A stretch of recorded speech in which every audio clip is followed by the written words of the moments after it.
Welcome, ladies and gentlemen. My name's Dychronic, your host here on this Destiny 2 video, and today we're going to be showing you where the Xur and his inventory for October 18, 2019. So everything that he has available, all the roles, my recommendations, and everything that is going on with the Xur. First and foremost, he can be found on Nessus, so just head over to the Watcher's Grave in Nessus, and then head over on top of the giant golden barge. If you missed this, I'm going to make fun of you in the comments. So, take a look before you put a comment below. Let's go and take a look at what he's got. So this is a high overview of everything that he does have available. Moving on to the weapon, we have the Telesto, weapon that used to be the most overpowered thing in the PvP and is now kind of one of the more underpowered weapons in general. First up for the perks, Unplanned Reprieve, fusion projectiles attached and detonate with a delayed void blast. So basically it's a proximity detection explosive shot that hits any surface and then it will explode after a few seconds being near an enemy. And then secondly, Harbinger's Pulse. Multi-kills with this weapon immediately reload your equip kinetic and energy weapons from reserves. Now,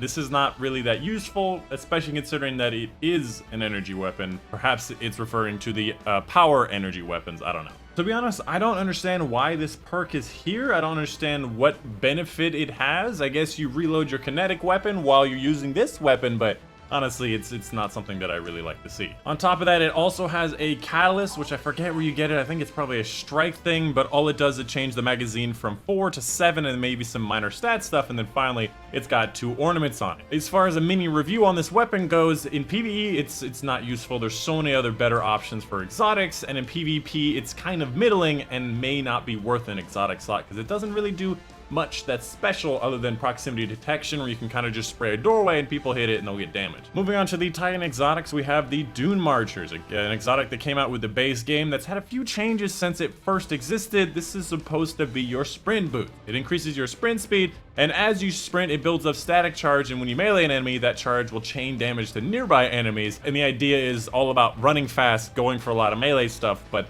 not really that powerful, to be honest. Charging up that chain damage was really bad initially. They've even buffed it since then. It's still really not that good. On top of the fact that the Dune Marchers is not the fastest way to get around as a Titan, the Lion's Rampant is actually going to be the faster way to get around. You have a longer lift duration, and I've actually tested it. It is actually pretty significantly faster by like 20-30% than the Dune Marchers. So it's something you should definitely use instead. Dune Marchers doesn't have a place. So in my opinion, kind of useless. However, obviously, if you don't have the Lion Rampant, it obviously is going to be an option for you. As far as the role goes, it's great that it has mobility and strength. This is a great synergy with the actual armor perks.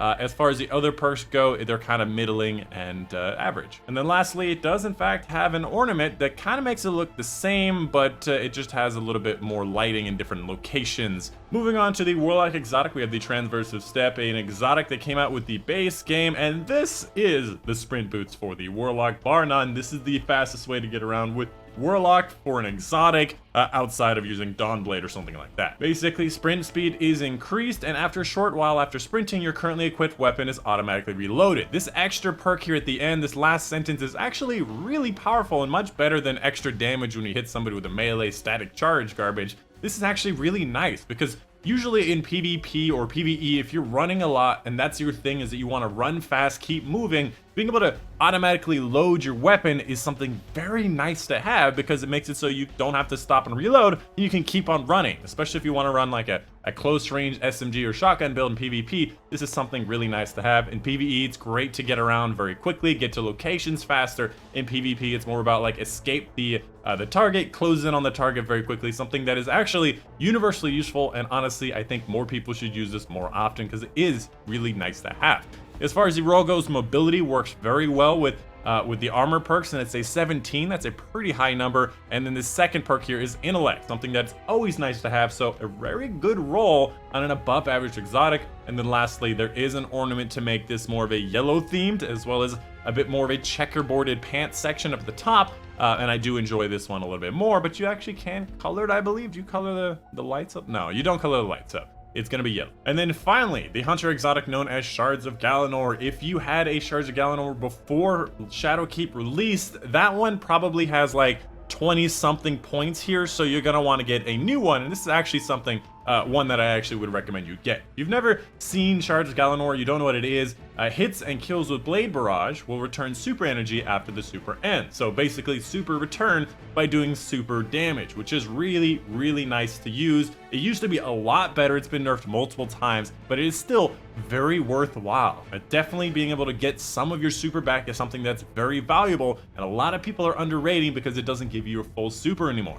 On top of that, there's an ornament that I just don't have at all. As far as the rolls go, like I was saying, it's actually a pretty good roll. Having more intellect is something very good for this type of exotic, great synergy. And then secondly, having resilience is not a big synergy, but resilience is always something nice to have. I would have preferred recovery. I always prefer recovery, but a pretty good roll on a very good exotic, and I highly recommend you pick this up, especially considering, again, like I said, it has a 48 point total, whereas the previous ones from before Shadowkeep probably have around 20 something, making them kind of obsolete. And of course, the Armor 2.0 system, which you can actually use and upgrade however you want. Outside of that, obviously, you have the 5 of Swords for higher scoring Nightfalls. No longer can you put heavyweight and stuff for easier scoring Nightfalls. I don't know why they removed it, but they did. Make sure you're picking up your Invitation of the Nine if you want to get that lore. I don't believe this is powerful gear anymore. And then finally, your Faded Engram, guaranteeing you an exotic from year 1 and year 2 world drops that you do not have. And that is pretty much it. That is the end of the Xur. Let me know in the comments down below if there's something I missed, something of concern, you have any questions in general, you're just new to the game, let me know, and I'd be more than happy to answer. By the way, check out this gun that I got. I can, it still bounces a bunch, but I can basically hold at the tip of that peak all the way over there. And that's really, really powerful. That's the end of it. Hope you guys did enjoy. And yeah, my name's been Dychronic, and I will see you guys on the next one.